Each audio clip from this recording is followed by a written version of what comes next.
How you guys doing? Naturally, I got to check the sound first and see if everything's working. It was in doing one of these loopity loop things and it wouldn't stop, and so I fortunately it looked like I got everything back. Hi, GT and Michael M. Oh, from San Diego, man. Yeah, I lived in San Diego for 15 years. Love San Diego. Have a lot of good friends there. Hi, Javier. How you doing? So anyway, first of all, let me check. Is the sound all right? I mean, can you guys hear me okay?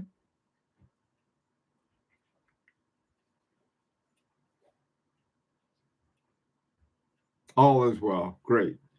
Hey, neighbor, how you doing, Alex?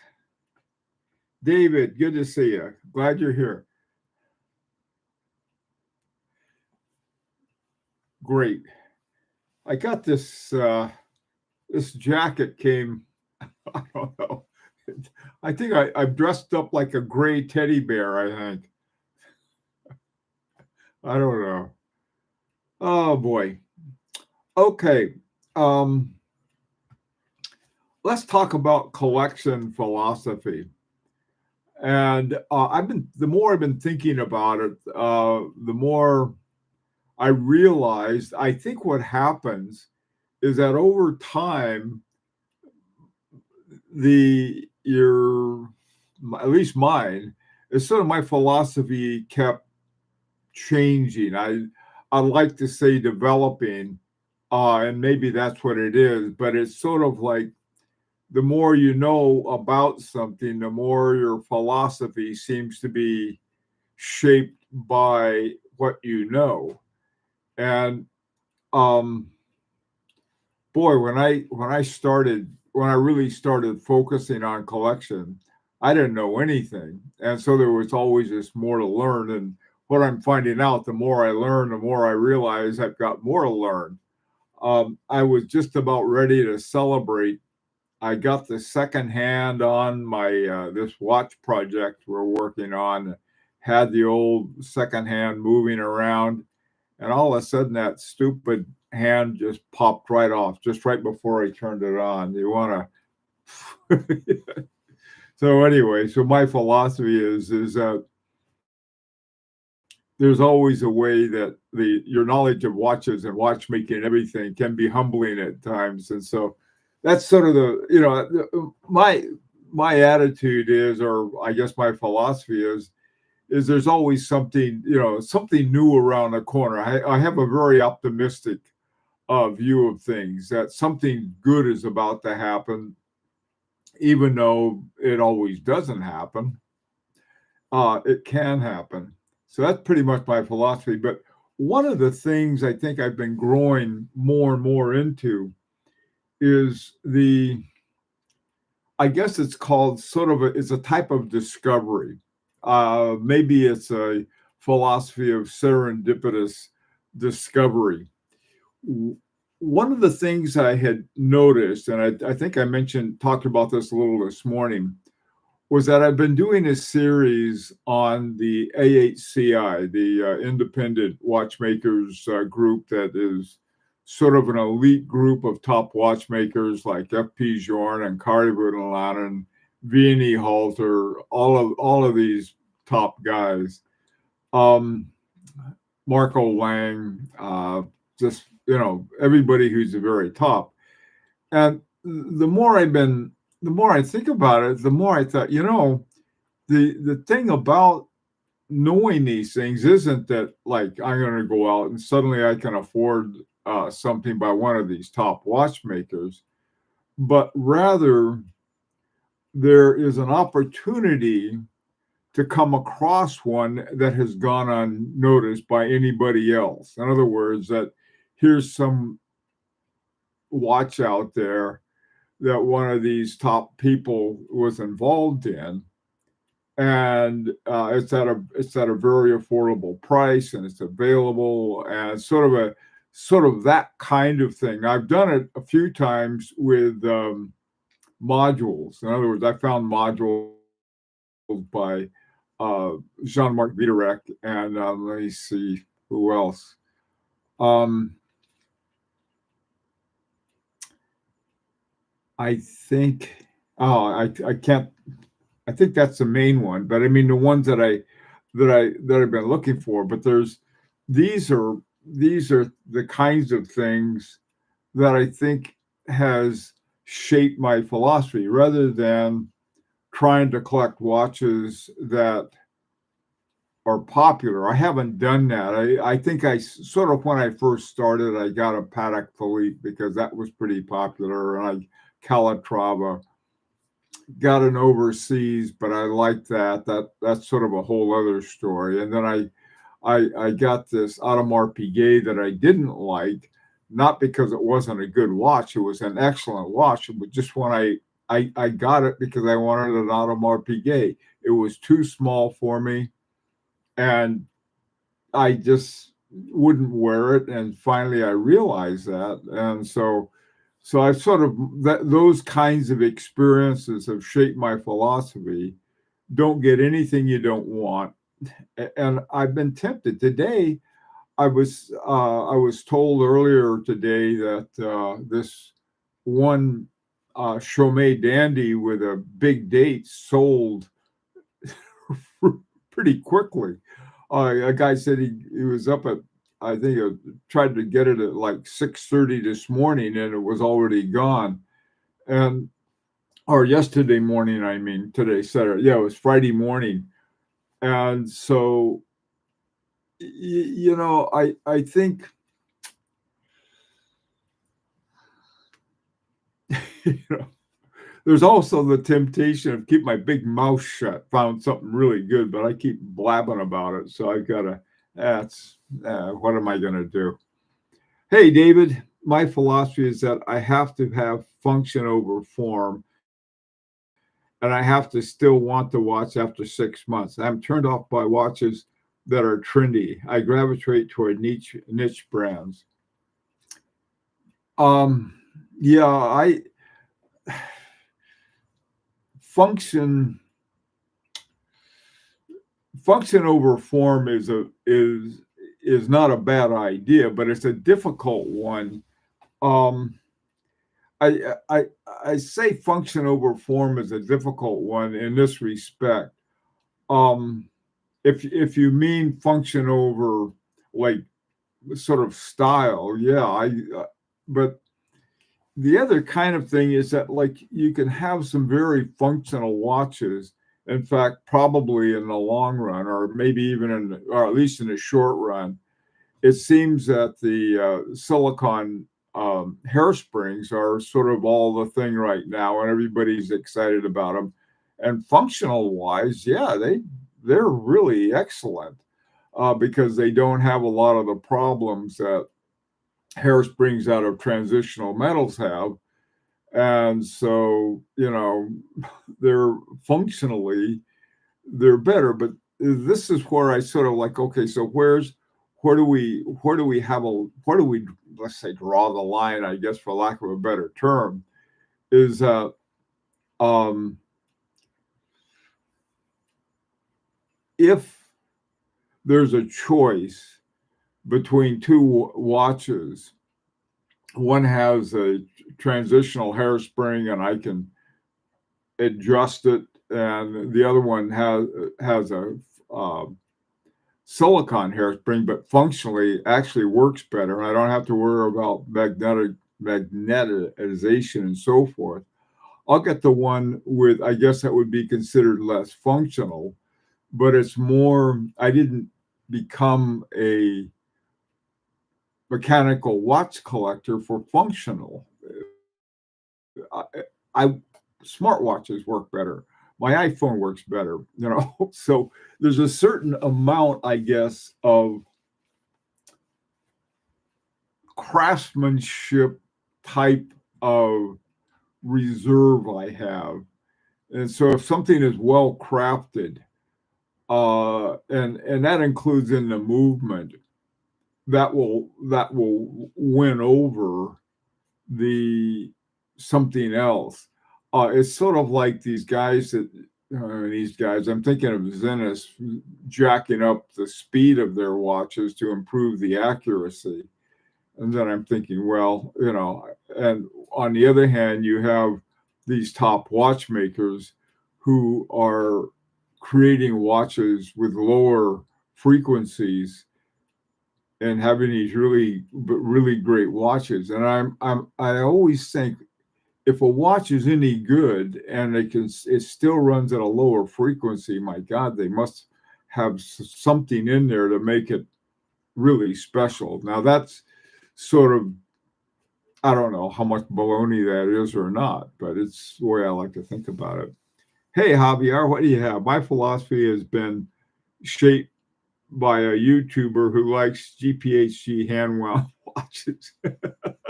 Javier, you're down to, you, you went to the dark side, Javier. IBHOC. I try to move slowly and not get caught up in a trap of buying a new watch just to buy a new watch. Better to build the perfect collection slowly than to end up with a ton of watches you don't want. I agree with that too. I agree with that a lot. What I find is that if I've got an itch to scratch, I'll buy a bunch of parts and make one. Like I'm doing now. I've got I'm still waiting for the second Larique watch, the Etude number 2, with the Guilloche, and we're not going to get that until sometime in the first quarter 2024, a few months from now. But I'm awfully tempted to go out and buy something and end up with something I probably, maybe I will be crazy about it. That's sort of I never met a watch I haven't liked. I don't know. I got like right now, I'd rather just sit and be frustrated at least 2 or 3 times a day, try to get this blasted secondhand on. And then right before I just started, I was going to brag about it, but I think flew off. Stupid secondhand. Yeah, no, I tell you, a new watch, I'm perfectly happy with pre-owned watches. Um, it's sort of like if I buy a pre-owned watch and it's not too good and I got it for a really good price, I don't have a problem with having it serviced by a top servicing. The stuff that I've had done has really been excellent service, and so it's sort of like in a way you get a new watch from the same old watch. This one I've had in service twice, my FP Journe Chronomet Survein. And the second time, after I had the first one done, it seemed okay for a very short period of time. And then it started losing time. And I talked to the guys at FP Journe, and they said, oh, we know what it is. It's magnetization. And so they said, we'll fix it for you. They must have some anti-magnet thing that is they use for shooting down spaceship, because they took that thing and zapped it and it was fine. But then it happened again, and I got this big anti-magnet, magnifying thing. In fact, I have 2 of them, and neither one of them seemed to do such a hot job. And so when I took it in for a second one, boy, they did something to it, because now it's maybe they put in a Strawman hairspring or something like that. Hi, Alberto. Maybe I'm lucky, but I have periods I bought more than one in a row and still love. Yeah, that's sometimes sometimes that happens. I don't sort of have a sequence. I've got there's some watches I am planning on selling. And the only reason I'm going to sell them is that they're good watches. That's the crazy part. They're really good watches, but I'm just not wearing them. And I realize that. And as much as I like them, there's ones that I like better that I would wear. And so in order to get them, I've got to sell this sort of like sell 3 and get 1. It's not a problem. If I have 3 watches I'm not wearing, why not?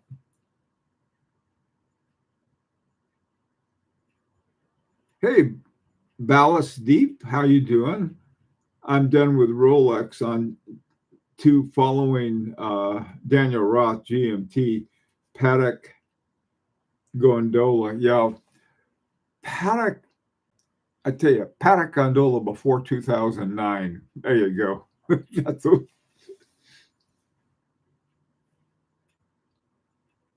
yeah, Alberto. It's yeah. I've got a there's a one thing I've become good about, and that is not spending more than I should. And by more than I should is sort of like, you need to have a fairness with the rest of the family, and I guess maybe Junior should go to college. I'm not going to dip into his college fund or anything crazy like that, but you know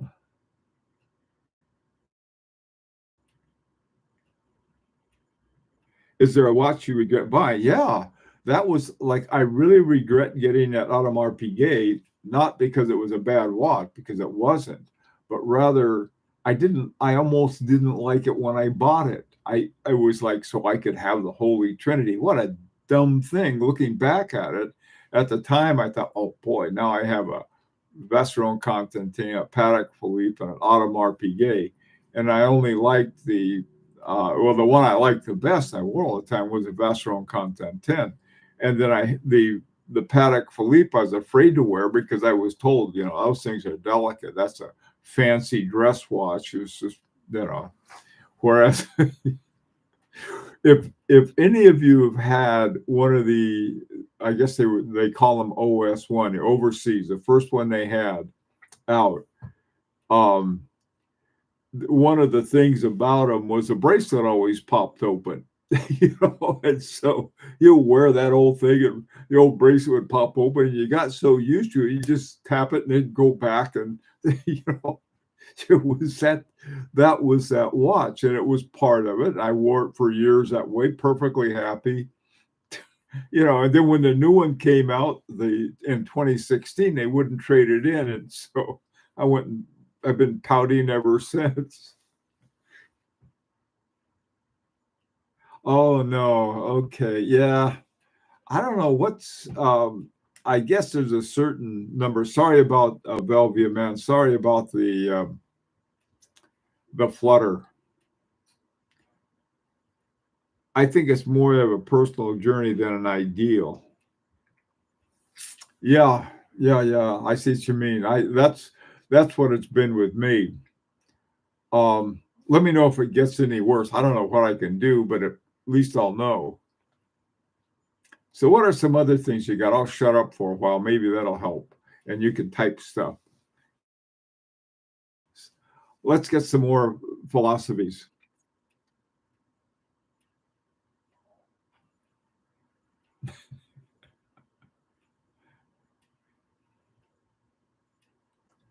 Hi, Big Sal.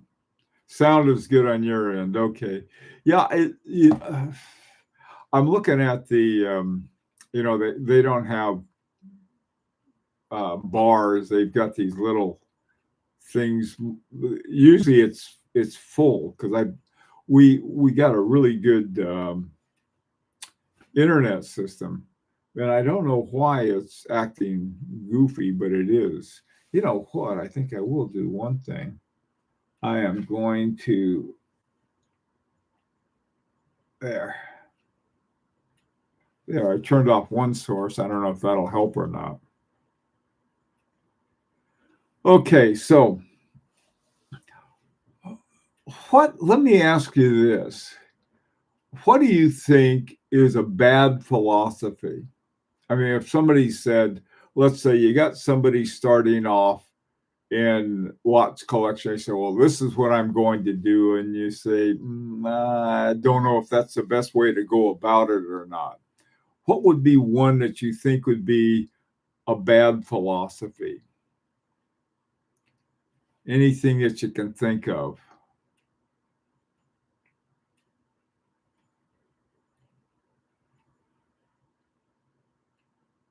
Oh, I know one. Well, I'll let you think of one first, but I've got one.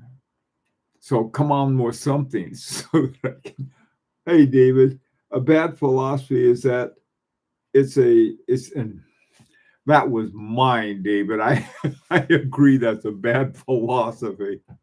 This the philosophy exactly. I think it's a really bad one. Sometimes it can be a decent it can be a decent investment, but that doesn't mean it's a good philosophy. You can have a good investment and never learn a thing about horology. But anyway, David, thanks. Even though you got me. Oh, you're late. Oh man. Well, the corner's over there for you, Brian. And that little pointed hat we have for you.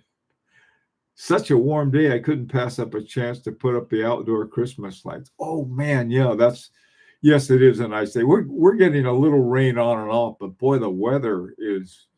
I mean, it's the highs in the 50s, which for you know for where we are in New England is pretty nice. Taking out a loan for a watch. Owl 29. That is a very good one. That becomes some people think, well, it's an investment. Now, of course, retrospectively, we're all geniuses. We'd all know what we would do before the pandemic. It were prices right before prices went nuts. But I mean, in terms of what's going to happen afterwards, I think investment is a bad idea. Taking out a loan is even a worse philosophy. That's okay, David. Hey, Junior, how you doing, man? Alberto, I saw many collectors go for similar watches. Maybe sometime you need to challenge your taste. Yeah, I think so too. I think that's a good thing. This is how I ended up. I couldn't the the dandy the Chaumet Dandy had just about everything going against it that I could think of. It didn't have a see-through window. It had an ETA movement, and I think it's at 28,800. It had a patent leather strap hoop. You know, it had everything that sort of wasn't exactly what I. But man, I tell you, the the cases, boy, those jewelers really know how to make cases. The same is true with my Harry Winston. That thing is an amazing case. And so I sort of learned how to appreciate cases a little more. Alberto, let's see. I saw, hey, Big Sal, bad philosophy to me. Try and get the newest, latest generation of the piece you want. Oh, I agree with that. I agree with not doing that, trying to keep up. Um, Going from when I wanted to upgrade the my overseas, it wasn't because I wanted the latest and greatest one. I had the one, the two came out, the two didn't do anything for me. But the thing about the three was that they wholly redid the movement. And in fact, it was 100% Vestron content 10 movement. So, but I mean, if other kinds of things, I'm not too sure about. I'm sort of going along with Larique. I'm getting we had one last year. This next year, I'm going to have one, and then the year after that, I'm signed up for three of them. I don't know. After that, I think I better check my bank account.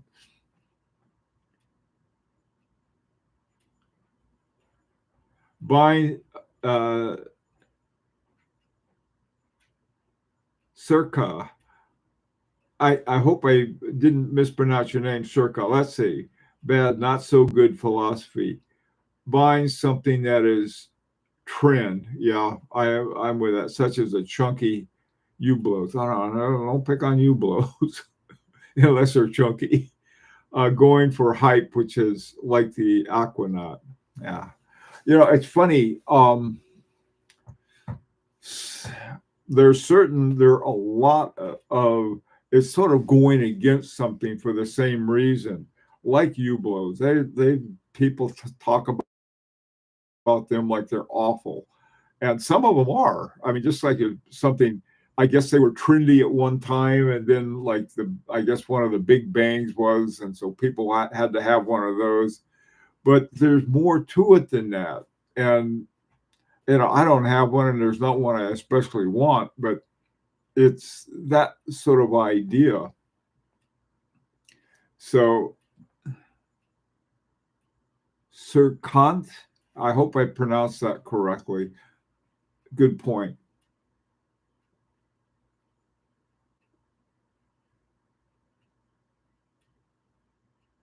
Buying a watch to impress people is as bad as buying a Lamborghini.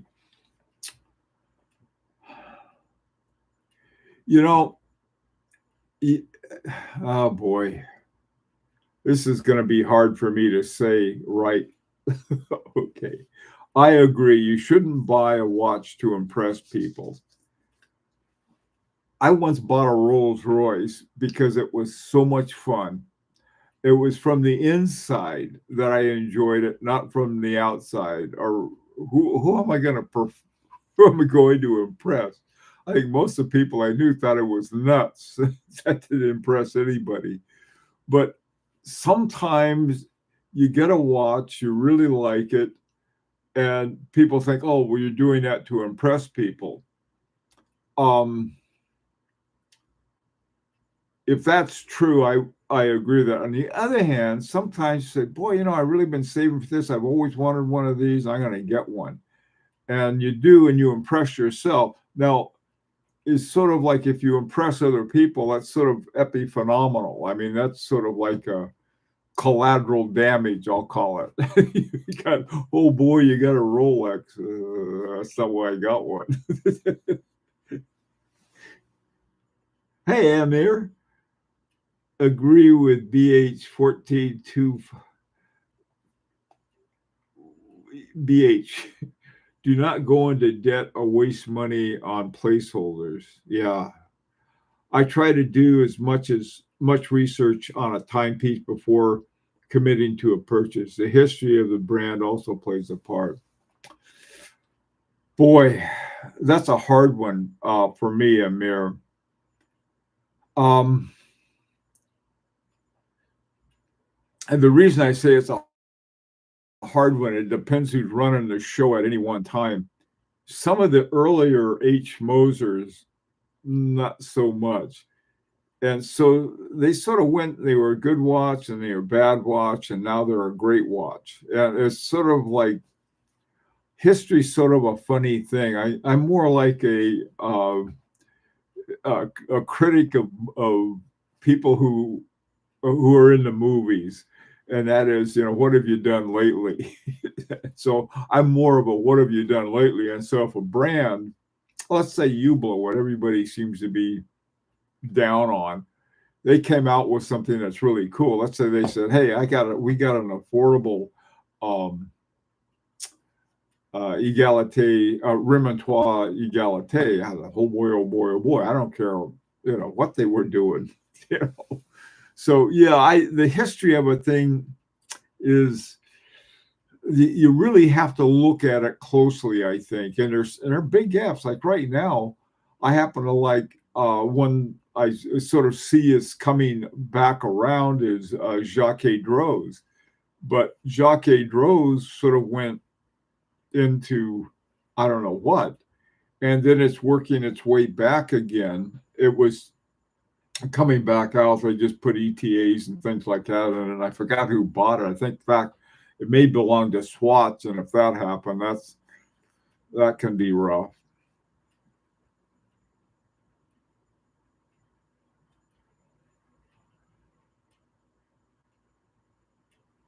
Yeah, that's a good point about a function of circumstance. A lot of things happen because of that. Oh, yeah, the best thing happened to me was exactly because of that. I had wanted this Papillon. I've told you guys this about it before. At some last second little added charge that C24 had went over the limit that I had. I had to back out of it. I told them how much I could afford, and that the very last it just wasn't quite enough, and so I was crying in my beer, and then I found out that there were this great deals on Urban Jurgensen. And so that was I had the money from the other lots that I didn't spend, so I got the Urban Jurgensen at a great price, just out of dumb luck. And I put a lot in that. Bad philosophy, Javier. Buying a watch such as a Flex and then realizing you're not comfortable wearing it because it may get damaged or worse, get stolen. Okay. What is a Flex? I'm not sure what that is. Hey, Francine Gallo. Follow the journey of the watchmakers who create the quality behind the scenes. Yes, yes, yes. That I think is a pretty good one. That's not a bad one. They either go out on their own or join another firm to keep an eye on what watches are produced. Yeah. I mean, you take, for example, this is why I like Daniel Roth. He started off and went to work for Chaumet Brothers, but when they hired him, he said, look, I got to go back, and there's some more things I need to learn in some kind of graduate program or something like that in watchmaker school. And so I mean, it was a very competitive to get the job as sort of this is sort of with the revival of Breguet.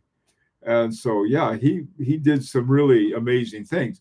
I'll tell you another thing that, going back to the history of a watchmaker, it seems that most, if not all, of the very top watchmakers spent some time doing restorations. I know that F.P. Journe worked for his uncle for a while. Actually, Carrie Vouden-Lannen was working for Parmigiani doing restorations, and Parmigiani was doing restorations for the Sandoz family when they said, hey, how would you like your own brand? And so there are things like that. So I think it's important knowing something about the watchmaker. There's this kid. There are a couple of kids, Peterman Badat and Cyril, somebody who's French. Those kids, God, they make these gorgeous watches. I don't know what's going to happen. I wonder if they're going to sort of keep making them in very small numbers, or what's going to happen. I don't know. But man, I tell you, anything they make, if they get anywhere near that's affordable to me, I'd be interested in them. Hey, Alberto. I like the Submariner, but most people would think I do it because it's fancy. The Submariner, if you like a Submariner, a Rolex Submariner, if you like one, get one. If you're getting it because you want to impress people, there's some people who are going to think, oh, you just got it because you impress people. Well, that's no good either. If you like a watch, I don't care if it's popular or not. If I saw a Hublot that I liked, I could care less what somebody thought. I'd get it. Well, I mean, my God, anybody who buys a watch named a Dandy, you got to wonder about. He got this guy who wears berets and buys dandies. Oh yeah, he's someone that I should pay attention to. I don't know why that tickles me, but it does. Oh boy. Okay, let's see. You guys are smart. What else we get? Oh, flex just means just to show off. Okay. Bad philosophy. Not sure if it's been said. Not buying a watch because it's too popular. Yes, that's a good point. I agree. If something's really popular, oh, I'm going to get it. Oh, well, you're just getting it because it's popular. Don't listen to anybody. If you like it, get it. That's a good point. Silicon isn't a crime. Yes, it is, David. It's a crime. It's a crime against craftsmanship. Cyril no doubt. Goldfinger, that's exactly who it is. Remy Cools, he's another one. Both of those guys are just brilliant watchmakers. Travis, not sure about my philosophy, but the more I learn, the more I see that my budget doesn't fit my interests. In-house taste, but ETA budget. You know, there's I've learned more about ETA. I think there was this famous Panerai called the 318, and they had an ETA in it, and it was whatever the bottom level ETA is, the bottom grade. I think it was below the bottom grade of ETA, and both Panerai, once they got sort of caught, you might say, with this just totally unfinished, looked like a piece of junk they'd put in there. But they have all of these different grades, and so a higher grade of an ETA might be worth, having. But now they're going to start stuffing silicon in them, I'm afraid. I don't know. Silicon's not a sin.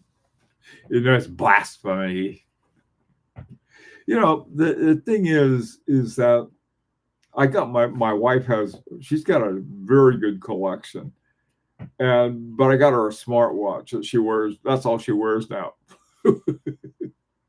So what am I going to do? Travis, let's see. Hey, Goldfinger. No, David, you're right. I mean, there. If you have a watch and it depends on what you want it for. This watch, for some reason, it's just fun to wear. I like to wear it. Other watches that I would never sell, my FP Joint Resonance. I like it, but I like this one better. Because this one's easier to read and it doesn't have those little dials and so forth. So there are a lot of things that you need to consider in it. Okay, well, listen, I'm out of time. There's usually someone here that says, stop me, put a stop to it, but I better get going. My time is up. Thank you guys for dropping by. You really had great comments, and I thank you for those too. And till next time, be safe, take care, and see you next week.